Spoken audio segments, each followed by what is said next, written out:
Hello welcome வணக்கம் நண்பா. ரொம்ப நாளாக நீங்கள் ஓடிட்டில் தமிழ் டப்பிங்கில் பார்க்க வெயிட் பண்ணிட்டு இருந்த ஒரு படம் தான் ஆவேஷம். நம்ம ஃபகத் ஃபாசிலோட ஆக்டிங்கில் உருவான ஒரு சூப்பரான ஒரு படம். இந்த படத்துக்கு தமிழ் டப்பிங் தான் நிறைய பேர் பயங்கரமாக வெயிட் பண்ணிட்டு இருந்தாங்க. எக்ஸ்க்ளூசிவாக லாஸ்ட் வீக்கே இந்த படம் ப்ரீமியர் ஆகிடுச்சு. கண்டிப்பாக எல்லாருமே இந்த படத்தை உட்காந்து செக் அவுட் பண்ணி பார்த்துருப்பீங்க.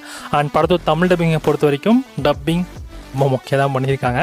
உண்மையை சொல்ல போனால் நீங்கள் அந்த மஞ்சுமேல் பாய்ஸ் படத்தோட டப்பிங்காக இருக்கட்டும், பிரேமலு படத்தோட டப்பிங் ஆகட்டும், ஸோ அந்த ரெண்டு படத்தோட டப்பிங் டீம் தான் இந்த படத்தோட டப்பிங்குமே பண்ணியிருக்காங்க. நீங்கள் பிரேமலு படத்தோட டப்பிங் எடுத்துக்கிட்டிங்கன்னா தேட்டர் ரிலீஸ்னால டப்பிங் ரொம்ப சூப்பராக பண்ணாங்க. இது ஓடிடி கண்டென்ட்காக வரதுனால, அதாவது டெலிவிஷன் பிரேமரோ இல்லை ஓடிடி கண்டென்ட்டோ, ஸோ அந்த டப்பிங்காக இருக்கிறதுனால தான் டப்பிங் இந்தளவுக்கு மோசமாக இருக்குது. குறிப்பாக ஃபகத் ஃபாசிலோட டப்பிங்லாம் சத்தியமாக ஏற்றுக்கவே முடியல. என்னடா டப்பிங் இது அப்படின்ற லெவலுக்கு இருந்துச்சு. ஏன்னா டப்பிங்கு அந்த இலுமினேட்டி சாங்கு ஃபேமஸாக இருக்கிற இந்த படத்தில் இருக்க ரெண்டு சாங்குமே ரொம்ப மொக்க பண்ணியிருக்காங்கலாம், கேட்கவே முடியல. ரொம்ப ஒஸ்ட்டாக இருக்குது. அது சில பேர்லாம் வந்து கமெண்ட்ஸ் கொடுக்குறானுங்க அந்த இலுமினேட்டி சாங்லாம் கடைசியில் போகிறப்ப, ப்ரோ நல்லா தானே ப்ரோ இருக்குது தமிழில் அப்படின்னு. எனக்கு ஒன்றும் புரியலடா. அது எவ்வளோ பெரிய சாங்கு தெரியுமா? அது ஒரு வைப். இன்ஸ்டாலெலாம் அந்த பாட்டெலாம் வரப்பெல்லாம் எனக்கு செம வைப்பாக இருக்கும். நல்லா ஸ்டேட்டஸ் தான் எடுத்து வைப்பேன். அந்த லெவலுக்கு ஒரு சாங் அது சாங்கு. அந்த சாங்கே கெடுத்துட்டாங்க. அதை தாண்டி எடா மோனே அப்படின்றது ஒரு எமோஷனாக வந்து ஒரு கட்டத்தில் பார்க்கப்பட்டுச்சு. ஏன்னா இன்ஸ்டா, ஃபேஸ்புக், ட்விட்டர் எல்லா இடத்துலையும் அந்த எடா மோனே அப்படின்றது ஒரு எப்படி சொல்கிறது, அது வந்து ஒரு பாசமான ஒரு வார்த்தையாக மாறி இருந்தது. அதை வந்து மாற்றி இவங்க என்ன தெரியுமா பண்ணியிருக்காங்க, டே மகா அப்படின்ற மாதிரி வச்சுருக்காங்க.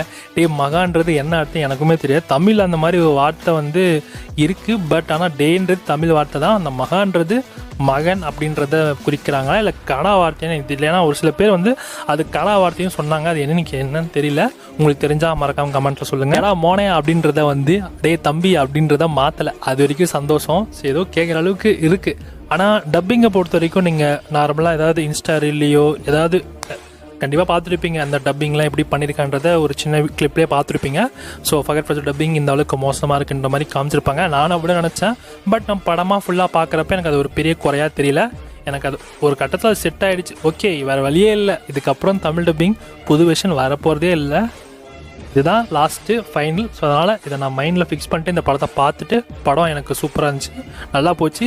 தமிழ் டப்பிங் இன்னும் கொஞ்சம் நல்லா பண்ணியிருந்துருக்கலாம். குறிப்பாக ஃபகத் ஃபாசில் டப்பிங்லாம் மாற்றிருக்கலாம் அப்படின்றது தான் என்னோட ஒப்பீனியனாக இருக்குது.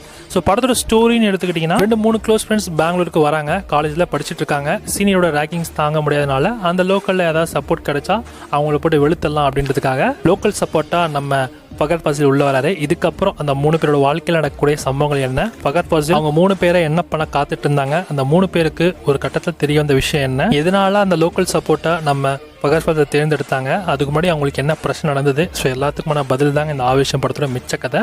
அண்ட் ஓவராலாக படம் எனக்கு செம்ம எங்கேஜிங்காக போச்சு.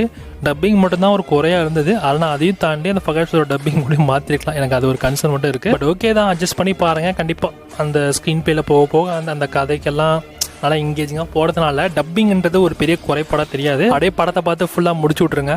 ஏன்னா எனக்கு தெரிஞ்சு மலையாளம் நமக்கு அவ்வளோவா அண்டர்ஸ்டாண்டிங் ஆகாது.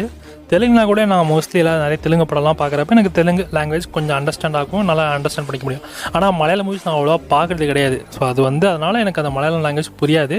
நான் மலையாளத்தில் பார்த்தேன்னா கண்டிப்பாக சில விஷயங்கள் நல்லா என்ஜாயே பண்ண முடியாது. ஆனால் தமிழில் பார்த்தனால எனக்கு நல்லா நிறைய இடத்துல எனக்கு ரொம்ப சூப்பராக புரிஞ்சுது. மலையாளத்தில் பார்த்ததை விட தமிழ் விஷயம் எனக்கு இன்னும் நல்லா சூப்பராக விளங்குச்சு நான் சொல்லலாம். உங்களுக்கு மலையாளமே உங்களுக்கு தெரியாது அப்படின்னா நீங்கள் வேறு சாய்ஸே இல்லை, தமிழ்லேயே உட்காந்து பாருங்கள். டப்பிங் மோசமாக தான் இருக்குது. பட் ஆனால் வேறு வழி பாருங்கள். நானே பார்த்து முடிச்சுட்டு ஸோ டப்பிங் ஓகே தான்ப்பா அப்படின்ற லெவலுக்கு நான் வந்துட்டேன். ஏன்னா screen play and engaging and ஃபேக்டர்ஸ்லாம் நல்லா போனதுனால எனக்கு அப்படி இருந்துச்சு. மேபி உங்களுக்கு வேறு ஒரு விஷயம் நடந்திருக்கலாம். ஏன்னா டப்பிங்னால பயங்கரமாக ஹேட் பண்ணியிருப்பீங்க படத்தை. ஸோ அப்படி இல்லை, நீங்கள் ஜஸ்ட் ஒன்ஸ் ட்ரை பண்ணி பாருங்கள். கண்டிப்பாக உங்களுக்கும் பிடிக்கும் நான் நம்புகிறேன். இந்த படத்தை தமிழ் எடிஷன் டாடா ப்ளே தமிழ் சினிமாவில் அவைலபிளாக இருக்குது. அண்ட் இந்த மாதிரி நிறைய மூவி அட்வைஸ், நிறைய மூவி ரீல்ஸ் தான் எனக்கு தெரிஞ்சுக்கணும் அப்படின்னா மறக்காமல் SR ரசிச்சுன்னா சப்ஸ்கிரைப் பண்ணிச்சுக்கோங்க. தேங்க்ஸ் ஃபார் வாட்சிங். நெக்ஸ்ட் பார்க்கலாம்.